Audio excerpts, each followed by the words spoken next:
Kepada Profesor Anton dan Nyonya. Kami di sini memohon diusahakan pengajaran dan pendidikan anak-anak wanita, bukan sekali-kali karena kami menginginkan anak-anak wanita menjadi saingan laki-laki dalam hidupnya.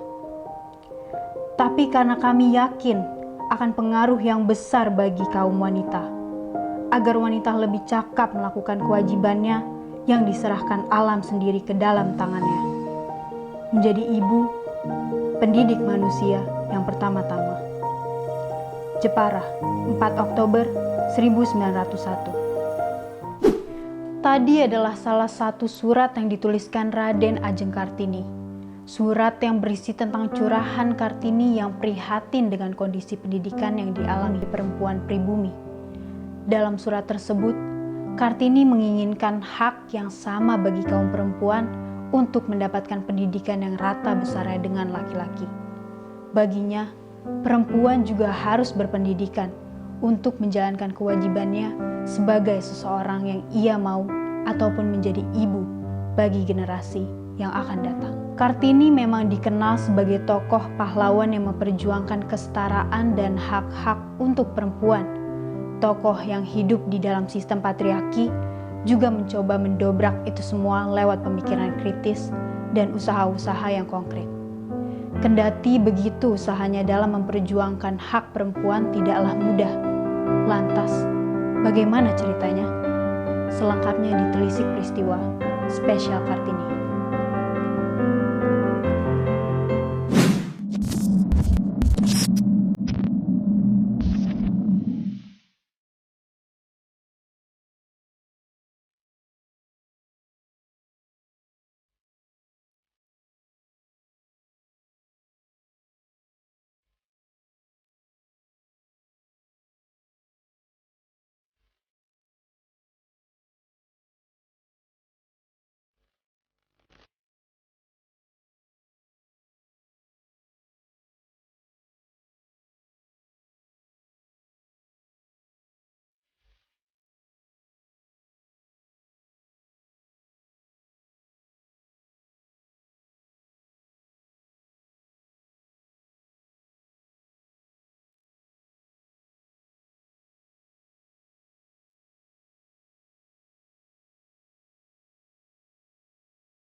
Memiliki seorang ayah yang bernama Raden Mas Adipati Aryo Sosoningrat dan seorang ibu selir Mas Ajeng Ngasirah. Ia yang bernama lengkap Raden Ajeng Kartini Jojo Adiningrat atau yang biasa dikenal dengan Raden Ajeng Kartini, lahir pada Senin 21 April 1879 di Jepara, Jawa Tengah. Kartini berasal dari keluarga priai atau bangsawan Jawa. Menurut sejarah, ibu dari Kartini ini merupakan anak seorang kiai atau guru agama di Teluk Kawur, kota Jepara. Dari sisi sang ayah, beliau merupakan orang yang terpandang sebab beliau adalah seorang bupati Jepara dan dapat dilacak silsilahnya hingga Hamengkubuwono VI. Bahkan, garis keturunan ayahnya dapat ditilik kembali ke istana kerajaan Majapahit dan dapat dikatakan bahwa ayah Kartini merupakan keturunan dari kerajaan tersebut. Lahir dari keturunan ningrat dan terpandang tidak membuat Kartini termanjakan. Sedari kecil, ia terkenal sangat nakal sebagai seorang anak perempuan.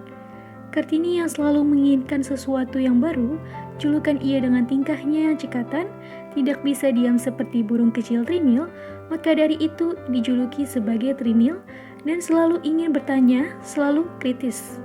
Kartini, sebagai anak kelima dan menjadi anak perempuan tertua, sangat berbeda dari 11 saudara yang terdiri dari saudara kandung dan saudara tirinya. Bahkan, masyarakat Belanda terheran karena ada sosok anak perempuan yang mempunyai pikiran yang brilian. Latar belakang mengapa Kartini memiliki pikiran maju ialah dari sosok sang ayah. Karena Kartini melihat ayahnya sebagai sosok yang selalu hidup dalam tekanan dan berpikir kritis untuk menyelesaikan masalah. Serta sosok ibu yang diasingkan di rumah belakang membuat Kartini berempati terhadap hal tersebut adalah poin yang ingin Kartini perjuangkan dalam kesetaraan hak sebagai manusia. Berbeda dengan anak-anak pribumi lainnya yang kesulitan mendapatkan pendidikan, Kartini disekolahkan di sekolah dasar elit yang bernama Europese Laka School atau ILS. Hal ini tidak terlepas dari peran ayah Kartini yang seorang bupati dan sadar akan pentingnya sebuah pendidikan bagi anak-anaknya. ILS sendiri adalah sekolah yang hanya bisa dimasuki oleh mereka yang keturunan Eropa dan anak orang-orang pribumi terpandang. Nah, dari sinilah Kartini memantapkan dirinya. Memiliki sifat yang lincah, gesit, dan pandai membuatnya jadi gampang bergaul dan menjadi salah satu murid yang menonjol di sekolah. Karena mudah bergaul juga, Kartini jadi memiliki teman-teman yang berketurunan Belanda dan membuatnya fasih berbahasa Belanda. Pernah suatu ketika seorang inspektur dari Belanda datang dan menyuruh murid-murid di sekolah tersebut untuk membuat karangan dalam bahasa Belanda. Dan dari hasil penilaiannya, Kartinilah yang paling bagus. Namun naas, pendidikannya harus putus seusai sekolah dasar. Walaupun beliau pernah ditawari untuk sekolah ke Belanda, sang ayah tidak mengizinkan Kartini dan beliau tak kuasa melawan. Ketika Kartini putus sekolah di umur 12 tahun, ia terpaksa harus menjalankan masa pingitannya. Di masa-masa inilah yang Kartini sebut dengan bagai dalam penjara. Kartini tidak banyak bergaul dalam masa pingitannya, namun ia mulai merenung tentang nasib perempuan yang terkurung adat dan tidak bisa menentukan masa depannya. Karena itu, mencerdaskan kaum perempuan adalah mimpi Kartini, walaupun ia harus terpenjara oleh tembok pingitan. Ayahnya menyediakan banyak literatur-literatur bahasa Eropa untuk Kartini, seperti dalam bahasa Belanda, Prancis, dan Jerman. Dari literatur-literatur tersebutlah beliau belajar memperkaya serta memperluas pengetahuannya akan bahasa dan segi ilmu lainnya. Kartini gemar terhadap bacaan secara komprehensif, dalam artian dia selalu merenungkan dan diskusikan bersama adik-adiknya apa yang ia baca. Tidak sampai itu, Kartini juga menulis. Baginya, membaca adalah cara untuk melihat dunia, sedangkan menulis adalah cara kita menguasai dunia. Lama-kelamaan, Kartini semakin matang dalam berpikir dan bersikap kritis. Itu jelas karena bahan bacaannya yang sangat luas, buku-buku dan surat kabar seperti hal-hal yang meliputi budaya, agama, sastra, keperempuanan. Di antaranya adalah karya Max Havelaar dan surat-surat cinta karya Multatuli, The Stille Kruis karya Louis Couperus, sebuah roman anti perang di Wageningen karangan Bertha von Suttner, dan beberapa karya Van Eden. Dari buku-buku itulah yang membuat Kartini menimbulkan keinginan tulus untuk memajukan perempuan pribumi. Memasuki umur 16 tahun, Kartini bebas dari masa pingitannya. Di umur itulah ia memulai perjuangannya atas dasar kematangan diri dalam memperjuangkan kaum perempuan pribumi. Kartini memasuki babak baru dalam perjuangannya. Tidak hanya lewat tulisan, Kartini juga melukiskan dan menguraikan cita-cita, ulasan dan kecamannya kepada Belanda melalui lukisan penanya. Karya lukisan Kartini yang paling terkenal ialah objek 4 angsa. 3 angsa diantaranya menyimbolkan para adik-adik Kartini dan Kartini sendiri. Bagi Kartini, pikiran adalah puisi dan pelaksanaannya adalah seni. Ia akhirnya menemukan bahwa pendidikan adalah kewajiban yang perlu dibangun untuk mengangkat derajat perempuan Indonesia. Sebab itu perlu didirikan sekolah untuk perempuan Bumi Putra. Dari surat-suratnya, beliau membacanya dengan teliti. Tak hanya semata-mata soal emansipasi perempuan, tetapi juga masalah sosial umum. Beliau melihat perjuangan perempuan memperoleh kebebasan, otonomi, dan persamaan hukum sebagai bagian gerakan yang lebih luas. Sahabat pena pertamanya adalah Stella Zeehandelaar. Stella dianggap Kartini sebagai wanita modern. Berita terakhir kepada mereka berdua sudah mulai renggang hubungannya. Dalam komentar dari surat Kartini, Stella tak mengerti pertimbangan Kartini menerima lamaran Bupati Rembang sebagai suami. Kisah tersebut terjadi saat Kartini berusia 24 tahun. Kala itu, usia tersebut sudah dianggap rawan tua bila tidak segera menikah. Kartini kemudian dipaksa menikah oleh sang ayah dengan seseorang yang juga berdarah bangsawan. Walaupun memiliki perbedaan usia yang cukup jauh, beliau menerima tawaran tersebut dengan syarat, yaitu tak ingin melakukan prosesi adat pernikahan dengan berjalan jongkok, berlutut dan mencium kaki calon suaminya. Selain itu, ia juga ingin tetap diperbolehkan mengejar cita-citanya, dibuatkan sekolah wanita.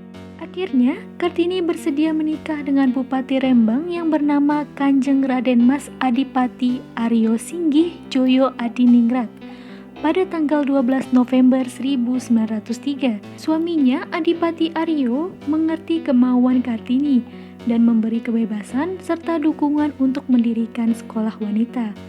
Menjelang akhir hayatnya, beliau memang sudah sakit-sakitan sampai akhirnya perjuangan Kartini berakhir setelah menikah. Kartini harus terhenti di usia 25 tahun, wafat pada 17 September 1904, 4 hari setelah melahirkan putranya. Akhirnya, cita-cita Kartini terwujud untuk mendirikan sekolah wanita pertama di Indonesia bernama Sekolah Kartini dan berdiri pada 1912, didirikan di Semarang oleh Yayasan Kartini. Kemudian disusul beberapa kota yakni Surabaya, Yogyakarta, Madiun, Cirebon, dan daerah lainnya. Rose Abedanon yang juga salah satu sahabat pena Kartini telah memberi pengaruh besar kepada Kartini dalam pemikirannya. Kartini menumpahkan segala pikirannya, cita-cita, dan isi hatinya melalui ratusan lembar surat yang ditulis dengan tangannya sendiri. Dalam surat Kartini, Nyonya Abedanon selalu disebut ibu dan merupakan tempat mencurahkan isi hati pribadi Kartini. Surat terakhir yang dikirim Kartini ke Nyonya Abedanon tertanggal 7 September 1904, hanya 6 hari sebelum kelahiran putra Kartini atau 10 hari menjelang Kartini tutup usia. Tercatat ada 246 surat tinggalan Kartini yang tersimpan di luar negeri. Kemudian dianalisis menjadi 155 surat yang dikumpulkan oleh pasangan suami istri Jekes Abedanon sebagai buku yang dalam bahasa Belanda Doordwisternis Totschlik. Buku tersebut pertama kali diterbitkan oleh S. Gravenes van Drop tahun 1911, yang artinya dalam bahasa Indonesia yaitu dari kegelapan menuju cahaya, atau habis gelap, terbitlah terang. Akhirnya, pada tanggal 21 April, Insinyur Soekarno menyatakan Kartini sebagai pahlawan nasional. Dan baru pada tanggal 2 Mei 1964, Insinyur Soekarno mengeluarkan keputusan Presiden nomor 108 tentang penetapan Raden Ajeng Kartini sebagai pahlawan nasional.